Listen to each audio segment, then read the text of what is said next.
लेकर के क्यों आए आप? भजन ही करते, फिर माला झोली ही लेकर के भजते। अब पत्नी ने ऐसा कहा तो अजामिल को अच्छा नहीं लगा।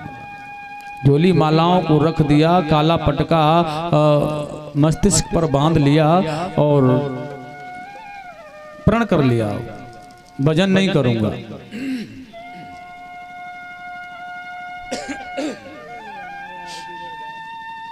भजन नहीं करूंगा। चोरी अब भजन नहीं किया, चोरी तो कभी की नहीं थी, इसलिए प्रयास किया, किसी जगह जाकर के छोटी सी चोरी की, सफलता मिल गई। बोलेंगे संत भगवान की। मैंने आप लोगों से कहा, उसके बाद में छोटा और फिर बड़े बड़े डांके डालने लगा है। अब बड़ा डाकू हो गया, काला पटका मस्तक पर बांधता है, काला टीका लगाता है, नंगी तलवार हाथ में होती है, पंछियों को मार करके खा जाता है। अजामिल की यह दशा बनी। एक बार महामुनि संतों की, ऋषियों की, महात्माओं की टोली गांव में होकर जा रही थी। अब संध्या वंदन का समय हो चुका था, इसलिए गांव में ही आकर के रुक गए। गांव वालों से कहा, भैया यहाँ कोई महात्मा जी, धर्मशाला, संत जी, भगत जी, कोई ब्राह्मण, साधु, संत, कोई ऐसा सेवक है जो हमारी व्यवस्था कर पाए? ठाकुर जी का भोग लगाना है। अब गांव के लोगों ने कहा, एक दो होता तो लगा भी देते, 25, 30, 50 हो, कौन करवाएगा तुम्हारी व्यवस्था? उन्होंने कहा, भैया एक बार और सोच लो। उन्होंने कहा, एक काम करो, ऐसे भगत जी के पास में भेज देते हैं कि दोबारा कभी इस गांव में आएंगे ही नहीं। और कह दिया, महाराज जी कोई साधु, कोई ब्राह्मण, कोई महात्मा जी, कोई आश्रय ऐसा तो नहीं लग रहा है हमें, लेकिन हाँ एक भगत जी जरूर है हमारे गांव में, अगर आप चले जाएं तो। क्या नाम है भगत जी का? उन्होंने कहा, उनका नाम है अजामिल भगत जी।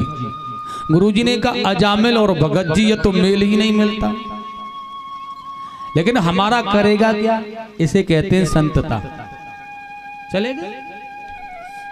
जाकर के दरवाजा खटखटाया, अजामिल घर पर नहीं थे, पत्नी थी केवल। पत्नी ने जैसे दरवाजा खोल करके देखा, महात्माओं का, साधुओं का, संतों का दर्शन किया, उसका हृदय पवित्र हो गया। महाराज, बेटी अजामिल का घर यही है, सॉरी अजामिल भगत जी का घर यही है ना? अजामिल की पत्नी ने कहा, नहीं अजामिल भगत जी का घर यह नहीं है। अवश्य तुम झूठ बोल रही हो, अभी अभी तो वह हमारे साथ आया था, बता कर गया यही अजामिल भगत जी का घर है। पत्नी ने स्पष्ट कर दिया, नहीं अजामिल भगत जी का घर यह नहीं है गुरुदेव, अजामिल का घर तो यही है, लेकिन अजामिल भगत जी का घर यह नहीं है। हाँ अजामिल का घर तो यही है, लेकिन अगर मेरा पति अजामिल भगत नहीं है। महात्माओं ने देखा, उपहास किया है लोगों ने हमारे साथ में, इसलिए लौट करके जाने लगे। अब जब लौट करके, एक बात, साधु दरवाजे से लौट करके चला जाए कितनी बड़ी बात है। उस वैश्या के हृदय में भावना, स्मृति, संतों के प्रति भाव जागृत था, इसलिए एकदम से दौड़ करके गई और जाकर के हाथ ऐसे लगा करके खड़ी हो, गुरुदेव रुक जाओ। हाँ क्या कहना चाहती हो? गुरुदेव, बचपन में मेरी माँ ने मुझे सिखाया था, कभी भी दुनिया में कुछ भी करना, लेकिन संत और ब्राह्मण मिल जाएं तो उनसे झूठ मत बोलना, उन्हें सब बता देना। और गुरुदेव, मैं कहना चाहती हूँ आपसे, आप ठाकुर जी का भोग लगाने के लिए आए हैं, विश्राम करना चाहते हैं, लेकिन मेरा घर इतना पवित्र नहीं है कि मैं तुम लोगों को भोजन बनाऊं और तुम्हारे ठाकुर जी का भोग लगवाऊं। मैं इतनी पवित्र नहीं हूं कि स्वयं भी अपने हाथों से बना करके दे पाऊं, लेकिन हाँ अगर आप मान जाएं और आपके ठाकुर जी को स्वीकार हो तो मैं सूखा सामग्री आपको दे देती हूँ, आप बनाएं स्वयं और भोग लगाएं और यहीं वृक्षों के नीचे विश्राम कर लें। गुरुदेव ने उसकी भाव को, भावनाओं को देखा, भक्तिमय, ठीक है, मंजूर कर लिया और भोजन प्रसाद बना करके भोग लगाया अपने गोपाल जी को और गुरुदेव को ला करके शिष्यों ने दिया। और गुरुजी ने एक निवाला जैसे तोड़ा, आंखों में से आंसू आ गए, रोने लगे। शिष्यों ने कहा, क्या बात है? गुरुजी ने कहा, कोई बात नहीं। शिष्यों ने कहा, कोई तो बात होगी। गुरुजी ने कहा, भैया मैं यह सोच रहा हूं, यह पापी अजामिल का अन्न है, और जैसा खाओगे अन्न वैसा होगा। अब इस अन्न को खाया तो जा रहा है, लेकिन इसे पवित्र कैसे किया जाए? और यह अन्न जब पवित्र होगा कि जब अजामिल पवित्र हो जाएगा। और मैं ये सोच रहा हूं कि इस अन्न को खाने से पहले ऐसा कुछ उपाय सोच लूं कि अजामिल पवित्र हो जाए। एक शिष्य कहने लगा, उसे आकर के बता देना, आप जैसे आए सुंदरकांड का रोज पाठ किया करे। गुरुजी ने कहा, जो लंका कांड में रुचि लेता है वो सुंदरकांड कैसे करेगा? जो लंका कांड करता हो वह सुंदरकांड कैसे करेगा? एक शिष्य कहने लगा, तो रहने दो, सुंदरकांड की बात मत बताना, उसे कहना तू नहा धोकर, छोटा सा उपाय है, गायत्री मंत्र की उपासना किया कर, प्रतिदिन जनेऊ धारण किया कर, ब्राह्मण है भाई। उसने कहा नहीं करेगा। शिष्यों ने कहा, तो हमारे पास और कोई तीसरा उपाय नहीं है, तुम जानो और अजामिल जाने। अब बताओ भोग लगाएं या ना लगाएं? गुरुजी ने कहा, हाँ तुम प्रेम से भोग लगाओ, बाकी मेरी जिम्मेदारी है। और गुरुजी ने जो सोचा वह सोचा, ठाकुर जी का भोग लग गया, बड़े प्रेम से रात्रि विश्राम किया। रात्रि के 12 बजे अजामिल आ गया, आंखें लाल हैं और महाराज पंछियों को मार करके लाया, लटके हुए पीछे आ गया। और कुछ महात्मा भजन कर रहे थे बेचारे। अजामिल ने देखा करके रात्रि के 12 बज रहे हैं और महात्मा संतों को जैसे दरवाजे के सामने देखा है ना, एकदम से आंखें निकाल करके कहने लगा, अरे ओ साहस कैसे हुआ तुम्हारा यहाँ आने का? और जैसे अजामिल को देखा, नए नए चेले गुरुजी के बने थे, बेचारे डरने लगे और गुरुजी के चरणों को पकड़ लिया। गुरुदेव क्या बंधन डाल दिया, कहाँ फंसा दिया तुमने, ये तो मार डालेगा, ये तो बड़ा विकराल है। तब नंगी तलवार लेकर के टूट पड़ा है। पत्नी ने आवाज को सुना, गांव वाला तो कोई आ ही नहीं सकता, सभी डरते हैं, इसलिए दरवाजा खोल करके आई और आंखें निकाल करके एकदम से चिल्ला करके कहने लगी, पागल हो गए हो, मुझे लगता है बुद्धि खराब हो गई है तुम्हारी। सारा गांव सो रहा है, दुनिया सो रही है, तुम इन साधुओं पर भड़क रहे हो, क्या बिगाड़ा है बेचारों ने? अरे क्या कहा तुमसे इन्होंने? बुद्धि खराब है तुम्हारी, पागल हो गए हो बिल्कुल। पत्नी से बहुत डरता था, इसलिए अंदर घर में चुपचाप चला गया। लेकिन प्रातःकाल पत्नी से पहले जाग करके आ गया संतों के पास में और घूर घूर के देखने लगा, रात्रि की भूल गए, अभी भी नहीं गए। लेकिन दरवाजे की तरफ झांक लेता है, पत्नी ना आ जाए कहीं, फिर डांटेगी, फिर जाना पड़ेगा। और कभी दरवाजा कभी संत, कभी दरवाजा कभी संत। लेकिन गुरुजी ने हालत देखी है ना अजामिल की, तो पास में बुलाया, अरे ओ इधर आ। पास में आ गया, हाँ कहो। गुरुजी ने कहा, दक्षिणा दे दो। अजामिल ने हंस करके कहा, भूतों से पूत मांग रहे हो? अजामिल से दक्षिणा? गुरुजी ने कहा, तो जल्दी चले जाएंगे, दक्षिणा मिल जाएगी तो। और दक्षिणा नहीं मिली तो गुनगुनाते रहेंगे, या सीताराम राधे श्याम सीताराम, नहीं जाएंगे। और भैया तेरी पत्नी ने व्यवस्था की है भोजन हमारे ठाकुर जी को भूख लगाने की, तो दक्षिणा भी तू देगा? अजामिल ने कहा, मैं दक्षिणा देने वाला नहीं हूं। और सुनो, गुरुजी ने भी प्रण बना लिया कि अगर दक्षिणा नहीं दोगे तो हम जाने वाले भी नहीं है। अजामिल कहने लगा, मेरी दक्षिणा यह है कि जहां तक तुम जाओगे वहां तक तुमसे कोई भी डाकू चोर कुछ नहीं कहेगा, चले जाओ। गुरुजी ने कहा, नहीं देगा। अब गुरुजी ने कहा, दक्षिणा नहीं दोगे अजामिल, लेकिन ले सकते हो क्या, हम दें तो? अजामिल ने कहा, हाँ ले सकते हैं। गुरुजी ने कह दिया है, हम यह दक्षिणा देते हैं पुत्र तुझे, तेरी पत्नी है ना यह गर्भवती है, अगर इसके पुत्र हो जाए ना तो उस पुत्र का नाम नारायण रख लेना। कितनी सुंदर युक्ति सोची है आज गुरुदेव ने। यह होती है संतों की कृपा। और देखिए वो गुरुदेव तो चले गए, लेकिन अजामिल के जब यह बालक, यह पत्नी के जब पुत्र हुआ, तो यह सबसे छोटा पुत्र है अजामिल का, इसलिए इस बालक का नाम नारायण रखा है। और बहुत ज्यादा रुचि अजामिल की इस पुत्र के साथ में है, इसलिए भोजन नारायण के साथ करता है, खेलता कूदता है नारायण को, और नारायण ही नारायण जिह्वा पर लेता रहता है। पाप से ग्रसित होने के कारण यह बहुत बड़ा पापी था, इसलिए पाप का गड़ा फूट गया, बीमार पड़ गया, खटिया पर लेट गया। बहुत डॉक्टरों ने इलाज किया है, किसी भी दवा ने कोई काम नहीं किया, तो यमदूत से लेने के लिए आ गए। जब यमदूतों ने घेरा चारों तरफ से डाल दिया, अब तो यह तड़फड़ाने लगा। और देखिएगा आज पुत्र नारायण को बुला रहा है, क्योंकि आसक्ति है, कहीं ना कहीं आसक्ति होती है हमारी मरते समय। और देखिए संत कृपा होती है कि आसक्ति परमात्मा में चली जाए, अन्यथा परिवार में नाशवान वस्तुओं में आसक्ति हमारी होती है अधिकतर।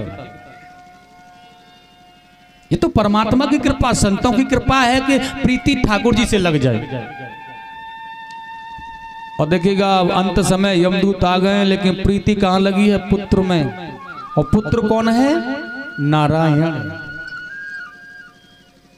अब एक बात और सुनिए, तुलसीदास जी स्पष्ट कह रहे हैं, भाव को भाव अनख आलसहु, नाम जपत मंगल दिस। भाव से कुभाव से कैसे भी मेरा नाम लो, भाव से पार कर दूंगा तुम्हें। मित्र बनाकर, पुत्र बना करके, शत्रु बना करके, कैसे भी तो लो, कैसे भी जिब्या पर स्मरण कर लो मेरा, पार कर दूंगा। और देखिए ये बोलने लगा है, नारायण नारायण। अरे ओ पुत्र नारायण जल्दी आओ, ये यमदूत आ गए या मुझे मार डालेंगे, ले जाएंगे, मुझे जल्दी बचाओ भैया। अरे देख क्या रहे हो? अरे ओ पुत्र नारायण जल्दी आ जाओ। अरे भैया यमदूत मुझे मेरी छाती पर चढ़ गए, मुझे 30 तलवारों से काटने का, ये ले जा रहे हैं, मुझे पकड़ रहे हैं, मुझे डरा रहे हैं, जल्दी आकर के बचाओ मुझे। अरे ओ नारायण जल्दी आओ, नारायण जल्दी आओ। अरे पुत्र नारायण आओ, अरे ओ पुत्र नारायण कहाँ हो, जल्दी आओ। अब नारायण नारायण नारायण नारायण बार बार पुकार रहा है, लेकिन पुत्र नारायण ने नहीं सुना। लेकिन भगवान नारायण का सिंहासन हिलने लगा है। अंतिम समय की बेला पर इतने जोर जोर से चिल्ला रहा है, नारायण नारायण नारायण, अरे ओ नारायण, अरे ओ नारायण कहाँ हो, नारायण जल्दी आओ, नारायण जल्दी आओ। ऐसा संभव नहीं है कि नारायण नहीं आए। और भगवान ने अपने ही स्वरूप पार्षदों को विमान लेकर भेज दिया, जल्दी जाओ। और नारायण के जैसे लगने वाले नारायण के पार्षद जब वहां आ गए, विमान से उतरकर यमदूतों से कहा चले जाओ। यमदूतों ने कहा क्यों? क्योंकि अब हम आ गए हैं इसलिए। अब तुम्हारा को, जहां हम आते हैं, जहां हम हो जाते हैं, वहां तुम्हारा कोई काम नहीं होता भैया, जाओ। यमदूत चले तो गए, लेकिन यमदूतों ने जाकर यमराज से कहा सुनो, ये नारायण कौन है? तुमने हमें वहां भेज दिया हमारी हंसी कराने के लिए, और वहां आकर के कोई नारायण नारायण नारायण का अपने आप को दूत बता रहा था, और हमें उसने भगा दिया। यमदूत ने कहा सुनो जरा धीरे से बोलो, क्योंकि नारायण तो वह है जो मेरा आराध्य है। नारायण तो वो है जो कि उसे मैं अपने हृदय रूपी मन मंदिर में समा चुका हूं। और सुनो, अगर जोर से यहाँ चिल्लाने लगे ना नारायण नारायण नारायण नारायण, यमलोक में तो सारे के सारे नरकवासी मुक्ति पा करके स्वधाम वैकुंठ में चले जाएंगे। इसलिए शांति से कुछ मत कहो। और यहाँ यमदूतों को जब ऐसा समझ आया, यमराज ने तो वहाँ भगवान के पार्षदों ने अजामिल को बड़ा सुंदर यमदूतों से बता करके छोड़ दिया। और जब वह चले गए तो अजामिल की समझ में आ गया है, अनजाने में भगवान का नाम लिया है, बस मैंने जानबूझ करके नारायण को नहीं मनाया है। अनजाने में भगवान के पार्षद आ गए, और जानबूझकर अगर स्वयं की स्वेच्छा से भगवान को मनाऊं तो कैसा आनंद मिलेगा। इसलिए सर्वस्व छोड़ करके यह भगवान का जंगल में भजन करने लगा, और भगवत कृपा प्राप्त करके स्वधाम विमान आया, और मुक्ति को पा करके देवताओं ने पुष्प वर्षा की विमान में बैठ करके भगवान के धाम के लिए चला गया। प्रेम से बोलेंगे नारायण भगवान की। एक बार बोल दो प्यार से राधे, जोर से बोलना पड़ेगा राधे।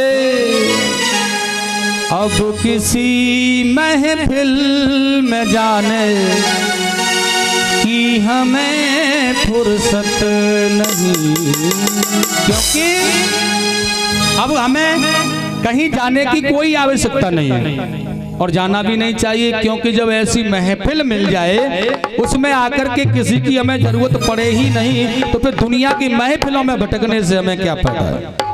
बड़ा सुंदर कहा है किसी ने महाराज,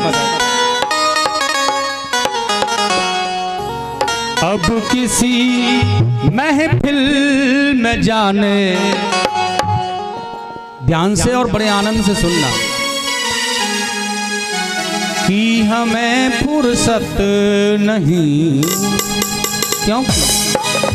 और एक बात और कह रहा है भक्त, दुनिया वालों को बताने, दुनिया वालों को दिखाने कि हमें फुर्सत नहीं।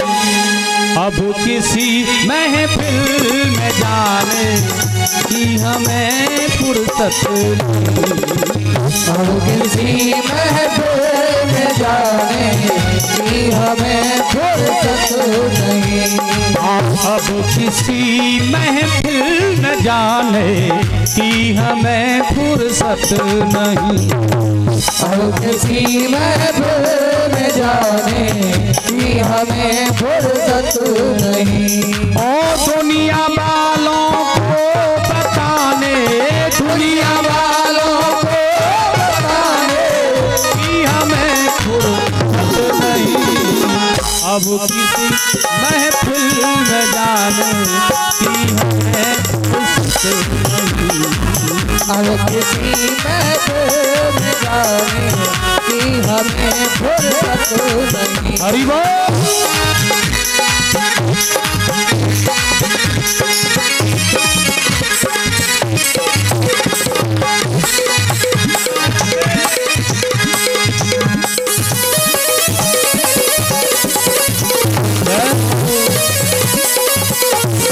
तालियों की सेवा जरूर करते रहे।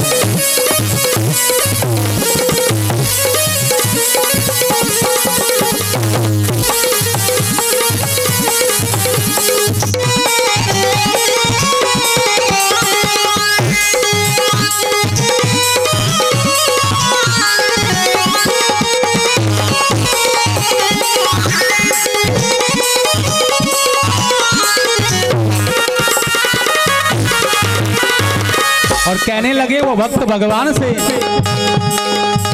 एक सिर जो झुक गया है आपके दरबार में, एक सिर जो झुक गया है आपके दरबार में। रावण जैसे ज्ञानी नहीं है जो 10 सिर हो हमारे, हम तो एक सिर वाले हैं, और वह भी आपके चरणों में झुक गया, तो फिर दुनिया को झुकाने की जरूरत क्या है।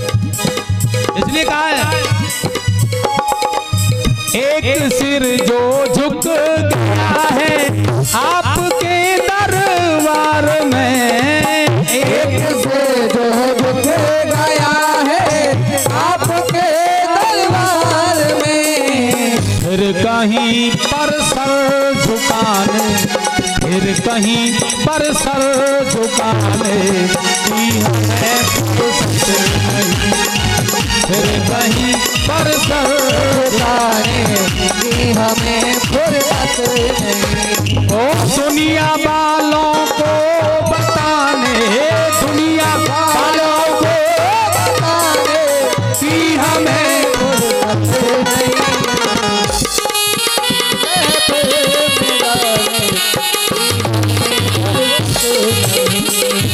अब किसी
कहीं अब कहीं आंखें मिलाने की हमें फुर्सत नहीं।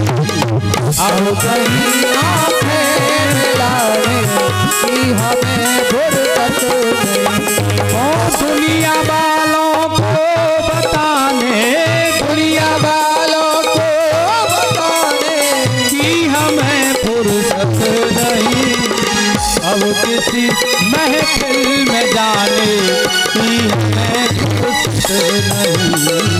अब किसी महफिल में जाने की हमें फुर्सत जय नहीं। हो।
किसी को अब कहीं पर, अब किसी को अब कहीं पर कुछ बताने की हमें फुर्सत नहीं। अब किसी को कुछ बताने की हमें फुर्सत नहीं। अब किसी महफिल में जाने की हमें फुर्सत नहीं। इतनी फुर्सत गाएं अन्ना बाबा, इतनी फुर्सत नहीं है कि जो तुम बैठे बैठे पहले तो कुर्सी पे आनंद लो, के बाद में जाओ फिर पकड़ के लाओ। इतनी फुर्सत नहीं है।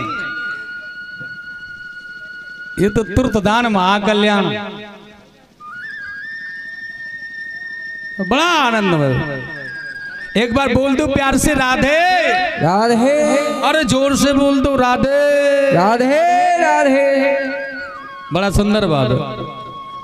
यह तो किसी का कहना था इसलिए मैंने यह भजन सुनाया है,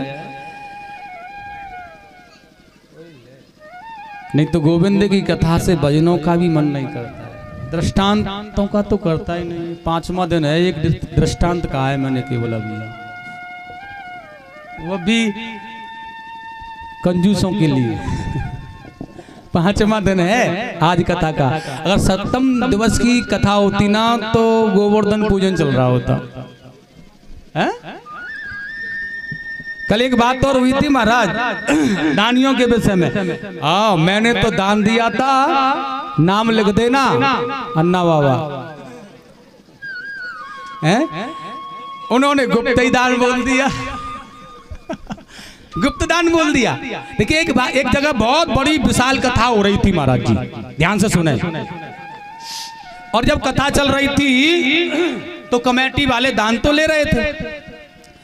बड़ी लंबी चौड़ी व्यवस्था थी, बड़ी कथा थी, विशाल कथा थी और बहुत बड़ी व्यवस्था भी थी उसकी, इसलिए बड़ी सदस्यता थी। बड़े कमेटी के लोग जुड़े हुए थे, बड़े बड़े लोगों से दान लिया जा रहा था। अब एक सेठ जी के पास में गए और उन्होंने उनसे जाकर के कहा, नहीं किसी ने दान दिया आकर के उसमें, और कहने लगे ये भैया 5000 रुपए का हमारा गुप्त दान है।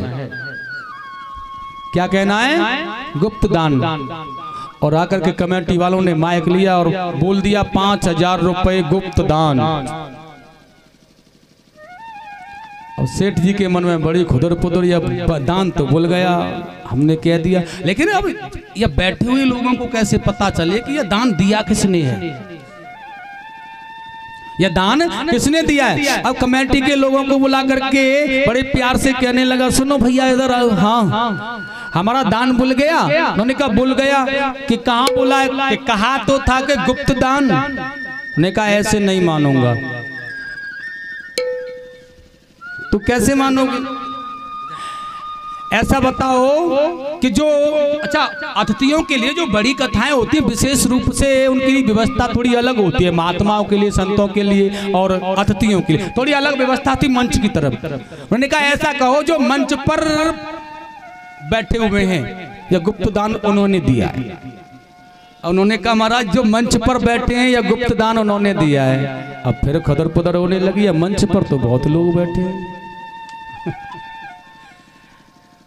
अब उन्होंने कहा ऐसे नहीं तो क्या कहना है महाराज जी? ऐसा कहो यह सफेद लाल रंग का धारियों का जो कुर्ता पहने हुए है ना, इन्होंने दान किया है।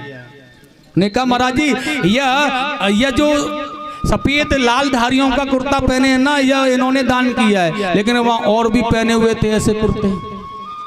उन्होंने कहा बात नहीं बनेगी। उन्होंने कमेटी वालों को बुलाकर कहा सुनो, हाँ क्या हुआ? ऐसे नहीं बोलना है, ऐसा बोलना कि जो मंच पर दाईं तरफ से तीसरे नंबर पर बैठे हैं यह दान उन्होंने दिया है। कमेटी वालों ने कहा महाराज जी जो मंच पर तीसरे नंबर से दाईं तरफ बैठे हुए हैं इन महाशय का यह 5000 रुपए गुप्त दान है। कमेटी वाले भी हाथ जोड़ने लगे, जय हो प्रभु। लेकिन अब गए उनके पास में वो गुप्त दान लेने के लिए, तो उन्होंने चेक काट करके दे दिया। और जब चेक काट करके दे दिया तो कमेटी वाले चेक बुझाने के लिए गए बैंक में, लेकिन साइन ही नहीं किए थे। चेक पर साइन ही नहीं किए थे। अब साइन नहीं किए तो वह क्या होता है? नहीं मिले पैसे। कमेटी वाले लेकर आए, महाराज जी इस पर तुमने साइन ही नहीं किए। उन्होंने कहा ये तो गुप्त दान था, गुप्त दान पर कोई शांत हो ही किए जाते हैं। गुप्त दान तो गुप्त दान है भैया, उस पर साइन नहीं किए जाते। क्या तुमने हमारा नाम लिखा था कि नहीं लिखा? तो क्या लिखा था कि 5000 रुपए गुप्त दान। या तुमने ही नाम नहीं लिखा तो फिर हम साइन कहां से करें? एक बार बोल दो राधे राधे, प्यार से बोलो। बड़ा सुंदर भाव। अजामिल सब छोड़ करके मुक्ति को पाकर भगवान के धाम चले गए। इस कथा के माध्यम से कुछ शिक्षा ग्रहण करने को मिलती है, और वह क्या है वैसे मुझे बताने की आवश्यकता नहीं होनी चाहिए। आप समझदार हैं, समझ गए होंगे कि क्या साधन है भगवान को पाने का, क्या शिक्षा हमें इस कथा से मिली है। आगे बड़ा सुंदर वर्णन किया है प्राचीन वही के 10 पुत्रों के विषय में, जो कि नारद जी के द्वारा सन्यासी बनाए गए थे। दक्ष प्रजापति ने नारद जी को श्राप दिया और अपने पुत्रों को सन्यासी बनने से रोका। देखिएगा बड़ी सुंदर कथा सुखदेव स्वामी ने कहा है। एक बार की बात थी, बृहस्पति जी महाराज अपने शिष्यों के पास में गए। देवता लोग नाच गान में बड़े मदमस्त हो रहे थे। इतने मदमस्त के गुरुजी के आने पर उन्हें ख्याल ही नहीं रहा कि गुरुदेव का सम्मान भी करना चाहिए, स्वागत भी करना चाहिए, कि कुछ मान सम्मान किया जाए। बेसुध अवस्था। एक बात और, कभी किसी फंक्शन में गुरुजी को बुलाया जाए ना, तो आज के युग में निमंत्रण नहीं देना चाहिए, क्योंकि हम भूल जाते हैं, क्योंकि वहाँ नातेदार रिश्तेदार अपनी व्यवस्था में उसमें लगे हुए रहते हैं। गुरुदेव जी आए, बैठे, गए, क्या हुआ कोई पता नहीं। आज के युग में तो देना ही नहीं चाहिए, क्योंकि सदगुरु का सम्मान नहीं हो तो पाप लगता है शिष्य को। और देखिए उस फंक्शन में बृहस्पति जी का आगमन हुआ। शिष्य इतने आनंद मग्न थे, मदान मग्न हो रहे थे। गुरुजी आए, कब चले गए, कैसे गए, कोई पता नहीं चला। इसलिए पाप दूषित हो गए देवता लोग। और जब दूषित हो गए तो उन्हें श्राप लग गया लक्ष्मीहीन होने का। अब लक्ष्मीहीन होने का श्राप लगा है तो महाराज जी बड़े व्याकुल होने लगे। गुरुजी नाराज। अब नाराज हो गए तो वह ब्रह्मा जी की शरण में गए। कैसे यज्ञों को कराएं, क्या कराएं? ब्रह्मा जी ने सलाह की, त्वष्टापत्य विश्व रूप को आचार्य बनाया, यज्ञों को करना प्रारंभ किया। किसी एक नाते से ये विश्वरूप थे ना, इनके नाना लगते थे दैत्य। यज्ञों के समय यह दैत्यों को भाग दे दिया करते थे, इसलिए इंद्र ने इनकी गर्दन काट दी। जब इंद्र ने इसकी गर्दन को काट दिया तो ब्रह्म हत्या का पाप इन्हें लग गया। अब ब्रह्म हत्या का पापी, पाप से दूषित व्यक्ति इंद्रासन पर नहीं बैठ सकता है। अब क्या किया जाए? अब सलाह की दी गई इनसे, अगर तुमने जो ब्रह्म हत्या की है अपनी स्वेच्छा के द्वारा, अगर कोई इस ब्रह्म हत्या के भाग को तुमसे ले ले तो तुम पाप मुक्त हो जाओगे, फिर राज सिंहासन पर बैठ सकते हो। और वैसा ही हुआ। इंद्र ने आज राजा है यह, इसलिए ये 4 भागों में ब्रह्म हत्या को बांटा है। वृक्षों को दिया, स्त्रियों को दिया, जल को एक भाग दिया है, और देखिएगा माता पृथ्वी को दिया है। 4 भागों में यह जब बांट दिया है, पृथ्वी में देखा गया है ब्रह्म हत्या का भाव ऊसर भूमि के रूप में। इसे वरदान दिया गया है कि तुम्हारी कलयुग में बड़ी प्रधानता होगी। वृक्षों को कट जाने पर स्वयं पुष्टि होने का वरदान दिया। स्त्रियों को रजस्वला के रूप में वह पाप दिखता है, उन्हें भी वरदान दिया कि तुम पुरुषों का सहवास करने योग्य होगी। उसके बाद जल को दिया है, तुम्हारी निरंतर वृद्धि होगी, लेकिन जल में वह पाप दिखता है काई के रूप में।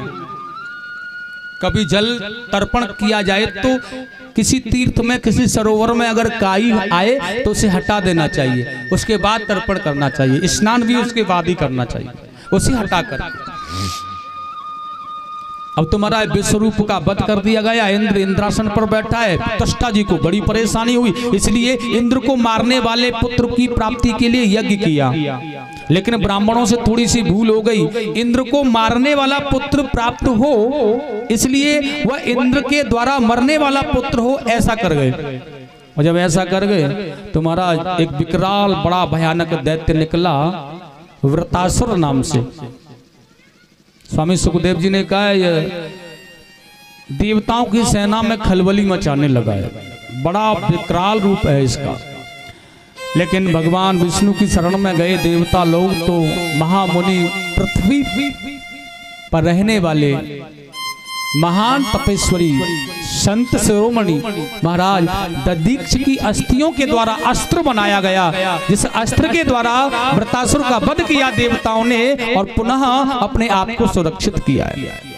लेकिन जब वृतासुर का वध किया तो इनकी दिव्य ज्योति परमात्मा के श्री चरणों में गई। सुखदेव जी ने प्रश्न किया है, यह इतना बड़ा पापी होने के बाद भी भगवान के धाम क्यों गया? अब बताया है महाराज, ये वृतासुर पूर्व जन्म में चित्रकेतु नाम का राजा था। इनके यहाँ कोई संतान नहीं थी। अंगिरा ऋषि ने आकर के इन्हें कुछ फल प्रताप पुण्य दिया था, जिसके प्रताप से इनके यहाँ संतान हुई। लेकिन संतान होने के बाद बहुत सी रानियां थी। कृतिदुति नाम की रानी थी, उसके पुत्र हुआ। अन्य रानियों ने विषमता के कारण विष दे करके उस पुत्र को मार डाला। जब पुत्र मर गया तो राजा रानी विलाप जैसे तैसे तो हुआ था। एक पुत्र था, एक युवराज था, एक ही तो लाड़ला था, मर गया और रोने लगे। अंगिरा ऋषि ने आकर के समझाने की प्रतिक्रिया की चेष्टा की, समझ में नहीं आया। नारद जी ने आकर के भी वहां समझाना का चाहा, संतों ने जब समझाया इनकी समझ में कुछ नहीं आया। तब उनके पुत्र की उस आत्मा को बुलाया है, यही पुत्र है ना। अब राजा अपने पुत्र के दिव्य रूप को देख करके एकदम से भागने लगा है, मेरा पुत्र कहाँ चला गया मुझे छोड़कर, आसक्ति भरे भावों से। लेकिन आज पुत्र कहता है, पिताजी संसार में न जाने कितनी बार तुम मेरे पिता बन करके आए हो, मैं तुम्हारा पुत्र बन करके आया हूं। यह संसार रंगमंच का नाटक है, इसमें जीव आता है चला जाता है। इसलिए ममता का मोह छोड़ करके केवल भगवान का भजन करो, कल्याण मिल जाएगा, आनंद मिलेगा।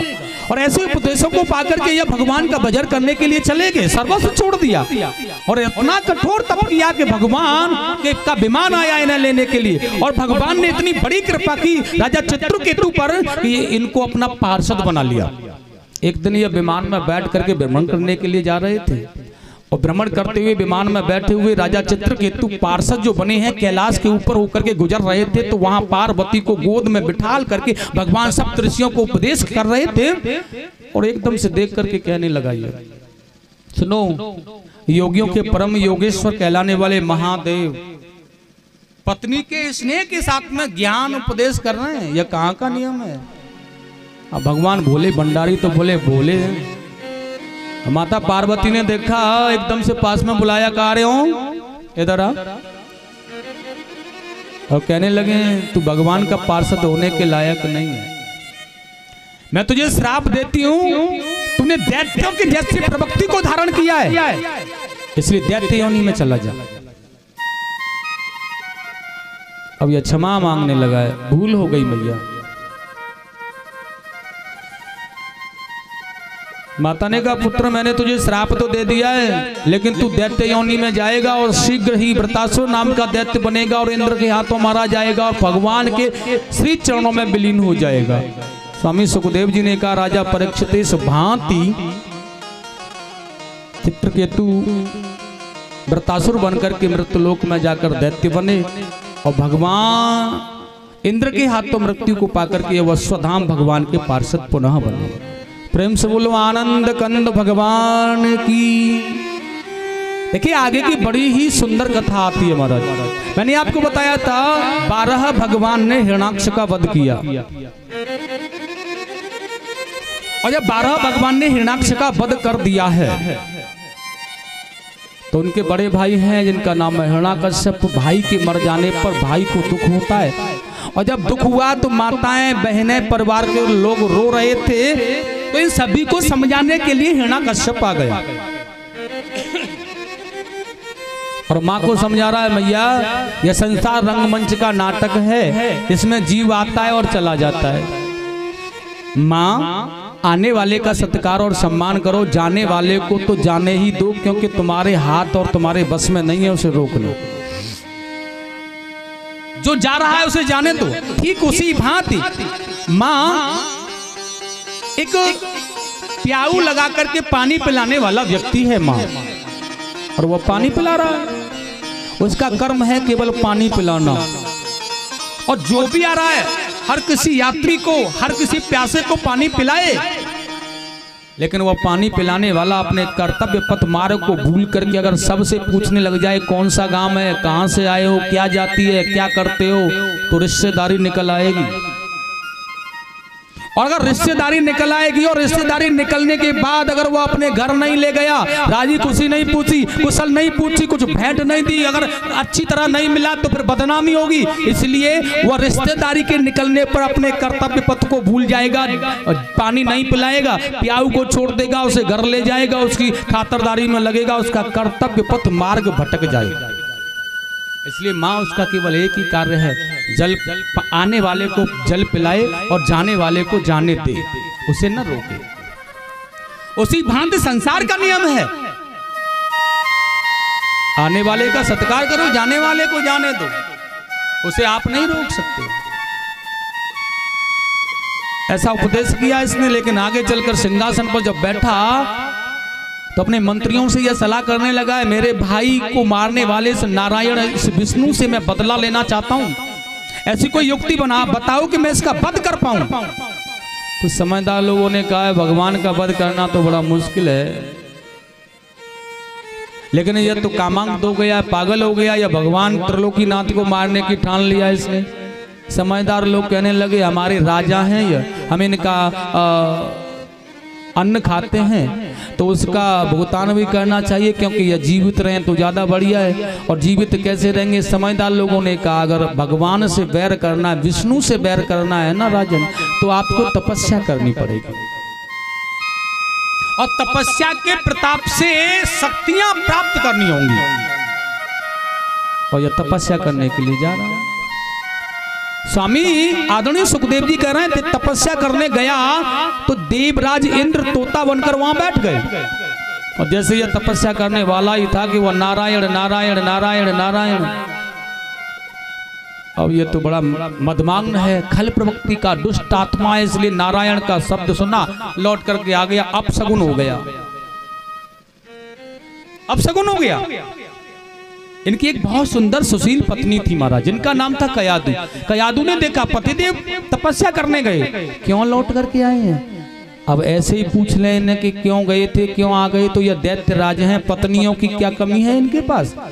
तलवार निकालेंगे, गर्दन पर चलाएंगे, गोविंदाय नमो नमः। इसलिए बड़े प्यार से सुशील पत्नी का कर्तव्य क्या होता है ये कयादू बता रही है। दैत्यराज पत्नी है, लेकिन एक बात का विशेष ध्यान रखना, दैत्य पत्नी होने के साथ सुशीलता कितनी है इनके अंदर, ये कितने अच्छे ढंग से व्यवहार कर रही है। आज जैसे ही पतिदेव आए, बहुत अच्छी तरह से उनके चरण बिंद को धोया, उन्हें ठंडा जल पिलाया बहुत अच्छी तरह से, और जल पिला करके सांत्वना मिली, बड़ा प्रसन्न, चरणों को प्रणाम किया और अंदर ले गई। आओ, और अंदर ले जा करके सुबह के गए हैं, भूखे भी होंगे, थकान भी होगी, अपने हाथों से सुंदर भोजन बनाया, जो प्रिय है, पसंद है, वो बनाया, और अपने हाथों से प्रिय भोजन बना करके बड़ा सुंदर परोसा, और स्वयं बिठाल करके खिला रही है, बड़े प्यार से, बड़े आनंद से।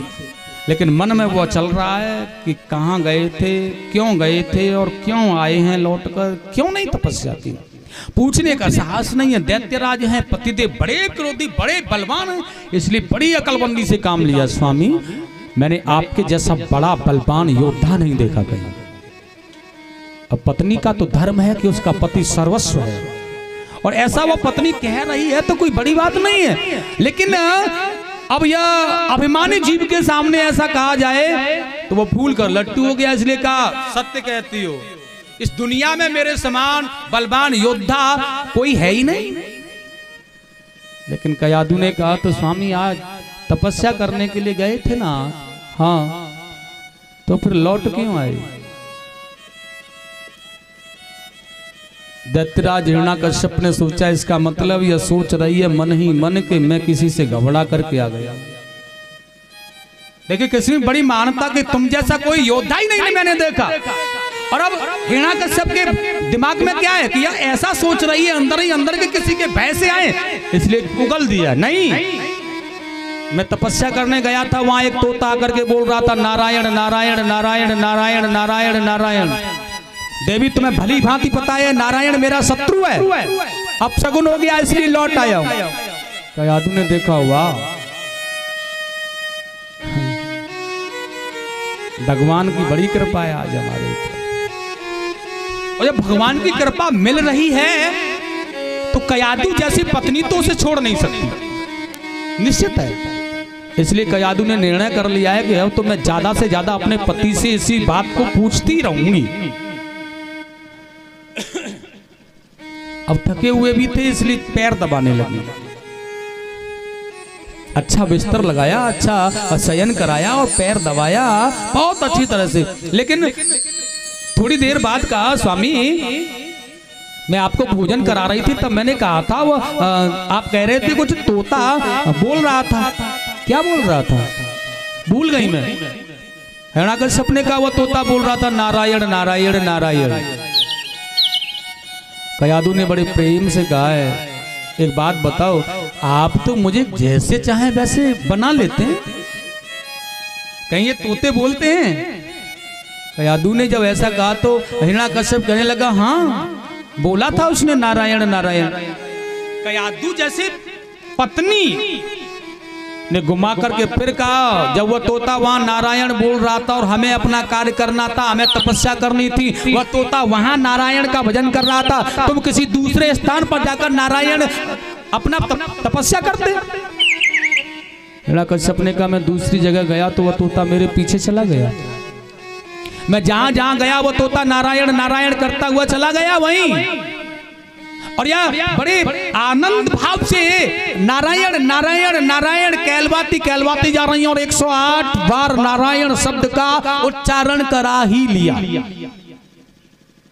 ठाकुर जी की ऐसी कृपा हुई, उनके गर्भ में एक भक्त की उत्पत्ति हुई, और प्रातःकाल पतिदेव का बहुत सुंदर पूजन किया और वह तपस्या करने चले गए। हिरण्याकश्यप ने कठोर तप किया, अपने शरीर को जर्जर कर दिया, घास फूस चढ़ गया, दीमक लग गई, शरीर को पूर्ण रूप से एक माटी का जैसे पुतला बन गया। आत्मा ब्रह्मदेवाय नमः, ब्रह्मदेवाय नमः। ब्रह्मा जी की तपस्या, पीछे से इंद्र आदि देवताओं ने आकर राजधानी पर आक्रमण कर दिया था, सेवकों को दैत्यों को मारा पीटा भी था। कयादू को ले गए थे, गर्भवती थी, इसका पुत्र भी ऐसा ही करेगा, इसलिए नारद जी ने समझा कर उन्हें अपने आश्रम में रखा था। वहां कयादू के पुत्र हुए थे जिनका नाम था प्रहलाद। अब बहुत वर्षों के बाद ब्रह्मा जी ने जब तपस्या से प्रसन्न होकर के दर्शन दिया तो हिरण्याकश्यप ने वरदान मांगा कि मुझे अमर होने का वरदान दे। तो ब्रह्मा जी ने कहा भैया ये अमर होने का वरदान मैं नहीं दे सकता हूं, क्योंकि जगत में जो आता है उसे मरना पड़ता है। अब हिरण्याकश्यप कहने लगा तो फिर एक काम करो, हाँ कोई और वरदान मांग लो। अब हिरण्याकश्यप ने मांगना प्रारंभ किया, अगर तुम मुझे देना चाहते हो तो यह वरदान दो कि दुनिया में मैं किसी भी अस्त्र शस्त्र से न मारा जाऊं, दुनिया के किसी भी अस्त्र से, चाहे वह सुदर्शन ही क्यों न हो, नहीं मारा जाए। और सुनो, मैं न दिन में मरूं न रात्रि में मरूं, न ऊपर मरूं और ना ही नीचे मरूं, न बाहर न भीतर, किसी अस्त्र से न मारा जाऊं। बड़ा सुंदर वरदान मांगा इसने। 12 महीनों में कोई महीना मेरे मरने के लिए नहीं हो। ब्रह्मा जी ने कहा जैसा जैसा तू कह रहा है वैसा वैसा अवश्य होगा, तथास्तु, लेकिन तू अमर नहीं है।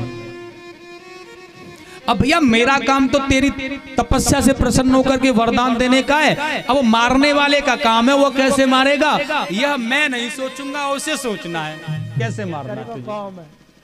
अब ब्रह्मा जी वरदान दे करके चले गए, बहुत ही तीव्रता से भागे।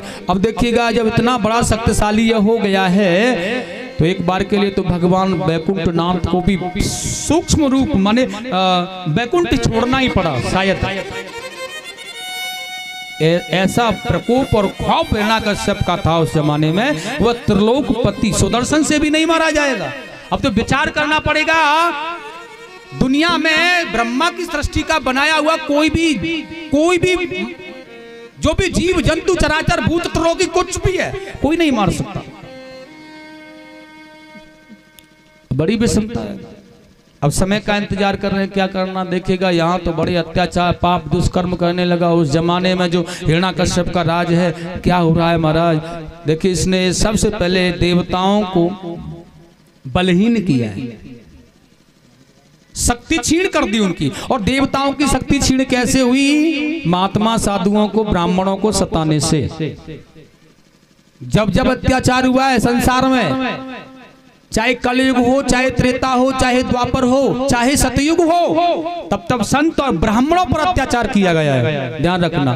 क्योंकि यही एक सर्वस्व होते हैं जो देवताओं को बलहीन, उनकी शक्तियों को भरपूर बनाने में समक्ष होते हैं, यह सत्यता है। इसलिए जिस कथा में देवता विराजमान होते हैं वह कथा अगर ब्राह्मण के मुख से नहीं की जाती, वहां देवता आहुति ग्रहण नहीं करते, उस यज्ञ का प्रसाद देवता ग्रहण नहीं करते। जहां शक्तिपीठ बैठी हैं, जहां देवताओं की अर्चना वंदन पूजा किया जा रहा है, और वहां अगर वक्ता ब्राह्मण के स्वरूप में न होकर के किसी अन्य स्वरूप में है तो देवता वहां वास नहीं करते। यह सत्य प्रसत सत्य है, इसे कोई टाल नहीं सकता। महाराज राजन दास जी महाराज का कहना है प्रवचन के माध्यम, अपनी बात नहीं, मैं अपना कुछ नहीं कहता, मैं संतों के आधार की क्रिया को दर्शाता हूं। केवल जो संतों ने, जो इतिहास ने, जो पुराणों ने कहा है, केवल उसे कहता हूं, अन्यथा किसी चीज को, किसी बात को नहीं कहता। इस व्यासपीठ से यह सत्यता है। इसलिए जब जब अत्याचार हुआ तब तब ब्राह्मणों पर, संतों पर अत्याचार हुआ है। और पुराण और शास्त्रों को उठाकर देखिए आप, रावण दुनिया का महान शक्तिशाली बना तो सबसे पहले ब्राह्मणों को सताया, उनकी झोंपड़ियों में आग लगाई, यज्ञोपवीत निकाले, उन्हें बलपूर्वक मदिरा पिलाई, संतों की झोंपड़ियों को जलाया। हिरण्याकश्यप ने अत्याचार किया तो देवताओं को बलहीन करने के लिए ब्राह्मणों के यज्ञोपवीतों को निकाल दिया, उन्हें बलपूर्वक मदिरा पिलाई गई, उनके वध किए गए, उनकी गर्दनें काट दी गई, आश्रमों को जला दिया गया, वेदों को जला दिया गया, इतिहास पुराणों को जला दिया गया। और आइएगा मैं तुम्हें बता देना चाहता हूं कि उस जमाने में हिरण्याकश्यप का शासन था। क्या हो रहा है उस समय पाठशालाओं में, जो पाठशालाएं होती थी, ब्राह्मण जहां विद्या अध्ययन कराते थे विद्यार्थियों को, वहां क्या होता है, उस समय पाठशालाओं में और नित्य मांस पकाए जाते थे। जहाँ मांस पकाया जाए वहाँ देवता आएंगे, ठाकुर जी आएंगे, विष्णु भोग लगाएंगे कदापि। इसलिए वहाँ क्या होता है, वहाँ नित्य प्रति मांस पकाया जा रहा है। वह मांस भी मनुष्यों का, ब्राह्मणों का, संतों का मांस पकाया जा रहा है। बड़ा सुंदर काम है। उस समय पाठशालाओं में और नित्य मांस पकाए जाते थे। और क्या होता था, उस समय पूज्य विद्वानों की, उस समय पूज्य विद्वानों के मस्तक ठुकराए जाते। समय पूज्य विद्वानों के मस्तक ठुकराए जाते थे। समय पूज्य विद्वानों के मस्तक ठुकराए जाते थे। उस समय पे गीता रामायण ईंधन के बदले जलते थे।